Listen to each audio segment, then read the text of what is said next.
Hi readers, we're going to try a video lesson today where instead of me teaching you something, I'm actually going to use this time to do a little read aloud. And I'm going to read 3 chapters to you, chapters 16, 17, and 18 from Fish in a Tree. And you're going to need a few things before we get started. You're going to need, obviously, your headphones and Chromebook, because that's the only way you're listening to me right now. You're going to need your reader's notebook and then a pencil or pen. Once you have those materials, I'm going to turn my reader's notebook first. And I'm going to go to the next blank page. I have some room for Fish in a Tree. Looks like I have some room right here, so I'd like to utilize this space. So I always do a squiggly line, so that way I'm breaking up that this is something different. And then today's date is 10/29. And then I'm just going to have that ready, because what I'm going to ask you to do is to stop and jot along the way. I'm not going to tell you when, but when you feel like it's a moment where you might need to do some stopping and jotting and writing, feel free to pause the video and stop and jot. Know we have a lot of handouts that are useful as to when to stop and jot. And one in particular is kind of this one, when to post it. And it's not that you actually have to use a post-it, although you could. It's more to look at the different times that we want to stop and jot something. So I always like this aha moment when you realize something, when the character realizes something, but often that's the time where we realize something too. I love to stop and jot when I find like lines I love, and so sometimes I might stop and jot those. Just a little sample of what you could stop and jot, but again, the options are endless. All right, so here we go. Set this one aside. I'm going to start reading Chapter 16, Fish in a Tree. Chapter 16, What I've Got. I like Mr. Daniels, but he's got a thing for reading. Always talking about books and how great they are. Personally, I'd rather have the flu. The last thing Mr. Daniels said yesterday was that we were going to write stories today, and that it would be our chance to show him what we've got. The only thing I've got is a plan. With a big piece of cloth and a safety pin, my writing arm hangs in a sling. How can he ask me to write like this? I'm feeling pretty proud, I must admit. All I have to do is remember not to move it. I wish it really did hurt. It would be easier.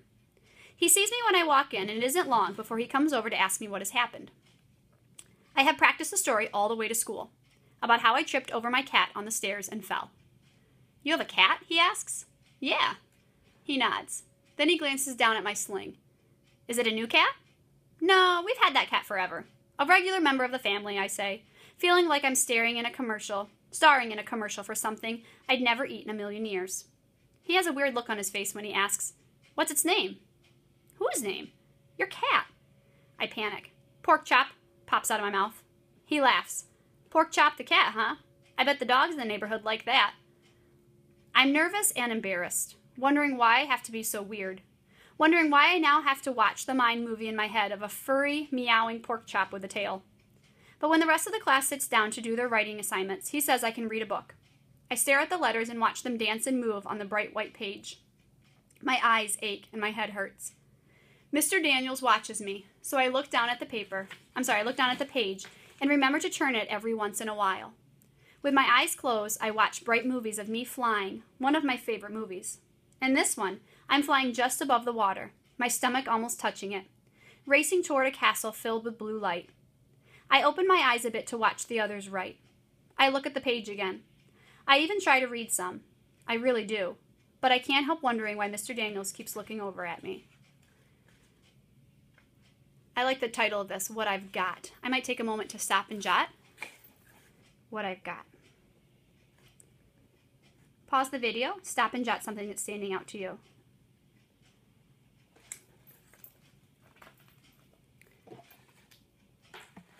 Now that we're back, Chapter 17 is called Misfit Lunch. I watch Albert sit at his desk and stare at the pages of a book. I know he's not reading. His eyes don't move at all. I see he has a new bruise on his jaw and decide I'll go over and talk to him. They keep bringing up bruises with Albert. I wonder if that's something you could stop and jot about. Hey, I say. He looks up. Then something comes out of my mouth that I don't expect. Do you want to sit with Keisha and me at lunch? Why? Well, you sit alone and we sit alone, but together too. So I thought that we could all sit alone together. That isn't a logical conclusion. Clearly, if we are all together... Yeah, I interrupt. I know, it was a joke. So do you want to? Well, I suppose so. I guess I've got to eat somewhere, he says. Albert leans his chair back as he shakes his empty carton of chocolate milk to let the drops fall on his tongue. I wonder who decided that a half pint of milk was enough. Why don't you just buy 2? He puts his chair down and stares. Can't you just ask your mom for extra money in the morning, I say, readjusting my fake sling. The thing is a pain. I don't have to ask for money. It's kind of prepaid. And then I realize all at once. Of course. How stupid can I possibly be? Albert doesn't have many clothes, and he gets a ticket from Mr. Daniels every morning. I guess I never thought about it before. He must get one of those free lunches. I hope I didn't upset him. So I say, I'm sorry. About what? Well, you know, that you get the free lunch. He shrugs. There are worse things than a free lunch, I mean. Yeah, I guess. It disturbs my mom, but my dad says he wants to leave his mark on mankind with one of his inventions. And she says he should get a real job. They fight about it a lot, actually. I'm really surprised he told me that, and I decide to never tell another soul about it. Hey, says Keisha, sitting down. Hey, I say, and Albert nods. So, Albert, Keisha says, I watch Star Trek because you are always spouting off about it. The special effects are not that special. Kind of pathetic, actually. Like a first-grade puppet show. Albert looks horrified. Keisha laughs as she unwraps her sandwich. Yeah, I knew that would get you. Shay's voice arrives before she does. Look, Jessica, she says as they walk by. It's the island of misfit toys. Yeah, Jessica says. It's like a 6-legged freak. Shay laughs and Jessica looks proud of herself. Ugh, those girls are like walking pricker bushes, Keisha says, taking a bite of her sandwich. Don't let them bother you. They don't bother me, Albert says. It doesn't bother you at all that she called us misfit toys, I ask. It doesn't bother me, Keisha says. That girl can flap her gums about me until the sun rises and sets again. I really don't care. I wish I didn't care, and I wish I wasn't jealous of Shay and all that she has. Albert is wide-eyed. But why are the toys all misfits? Square wheels on a train can be fixed easily enough. Albert has his most serious voice turned up to high. And what's wrong with a doll, anyway? Why is it a misfit? It seems to adhere to the standards of a typical doll. I'm going to pause here for a second because if you're not familiar with the island of misfit toys, you're going to want to take a quick second to maybe Google that, and I'm fine if you do that. Pause the video and Google it, but that's going to help you understand what's going on here and understand Albert's thinking. Wow, he is a full professor mode. The Charlie in the box, he continues. It's just like a jack-in-the-box in every way but his name. Something is not a misfit simply because it has a different name. Oh, I love that. That's a line I love. You might want to pause the video and write that down. That isn't true, I blurt out. He looks shocked. I suppose he isn't used to being corrected. He holds up his milk carton. Suppose I say this is orange juice. Doesn't change what is inside. That's different, I say, thinking that the milk will feel like it's orange juice if it's told that enough. That's important right there. Sorry, moving this up. It is the same principle. I think of words like dumb and baby and think how wrong Albert really is. What about the cowboy? Keisha asks. He rides an ostrich instead of a horse. That has got to make him a misfit. It is illogical to say he is a misfit just because he chooses to ride a different animal, provided he can carry out his cowboy duties.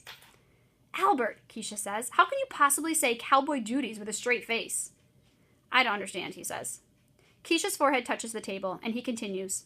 Especially when you consider that ostriches run faster than horses, require less water to drink, and can use their legs and feet as weapons. They are fierce kickers with sharp claws. I, for one, would trade a horse for that. That's just logical.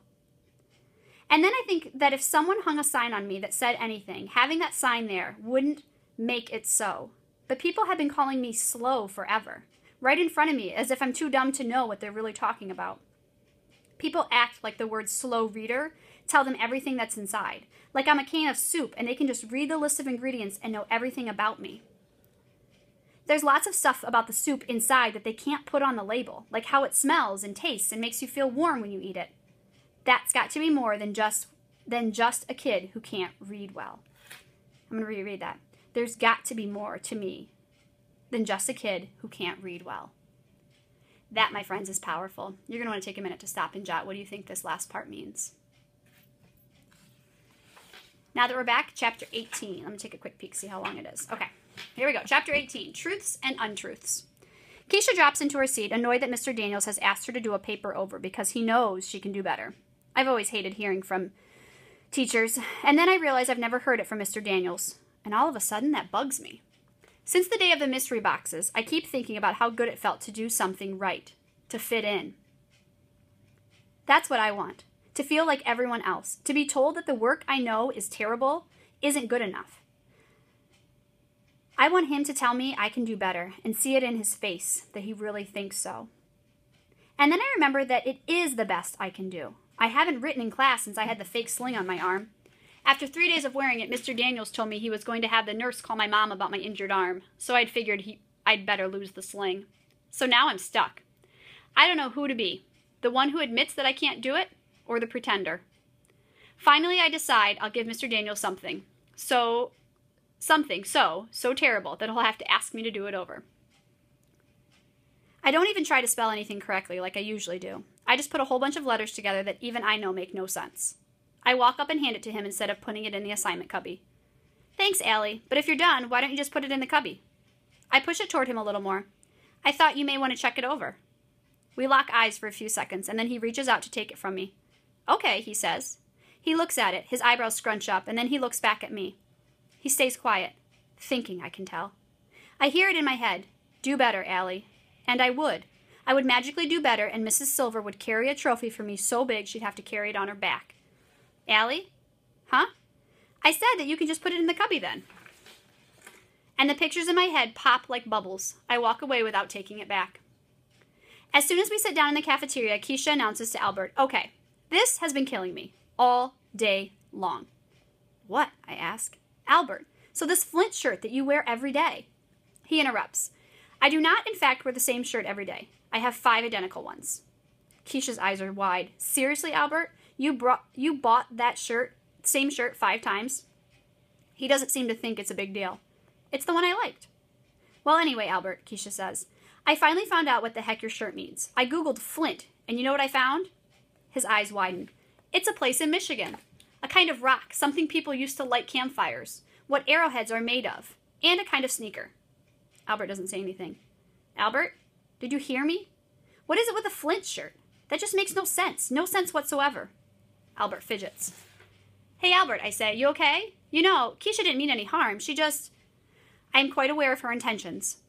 I worry. What are those? To find out why I wear this shirt. Funny how my brain wants to make things complicated and his just cuts to the simplest thing. Well, the simplest thing with a bunch of fancy words and mile-long sentences. The meaning of my shirt is not any of those things. He closes his eyes before he takes a deep breath. Flint is an immortal genius from Star Trek, Season 3, Episode 19. It's titled, Requiem for... Keisha laughs, interrupting him. Albert, are you kidding me? Albert clears his throat and glances at the clock. Albert, I say, poking the side of Keisha's leg, and she, by some miracle, stops laughing. Go ahead. I want to know. After the day of being mean, I want to be extra nice. So, Flint is a smart guy, I ask? Albert readjusts himself in the seat.